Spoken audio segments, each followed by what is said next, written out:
আসসালামু আলাইকুম রহমতুল্লাহি ওবারাকাতু। আপনাকে লাগে আজকে লইয়েছি একটা ঔষধি গাছ। এই গাছটা দেখবেন আপনারা রাস্তার পারে, বাগানে সাগানে যে জায়গা আছে সেই জায়গায় রাস্তার পারে বেশি গাছগুলো হয়। এককাল দেখবেন নাক ফুলের নান, মহিলারা যে নাক ফুল দেয় না, সেই নাক ফুলের নান ফুলটা দেখতে এককাল নাক ফুলের নান দেয়, কত সুন্দর রাস্তার পারে দেখবেন। এগুলো বনে ভিতরে হয় বেশিরভাগই।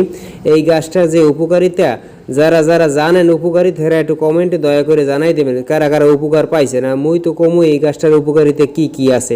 আপনারা যারা উপকার পাইছেন, যারা গাছটারে চেনেন, এই গাছটার নাম আপনারা কন আর কমেন্টে জানাই দেন যারা উপকার পাইছেন।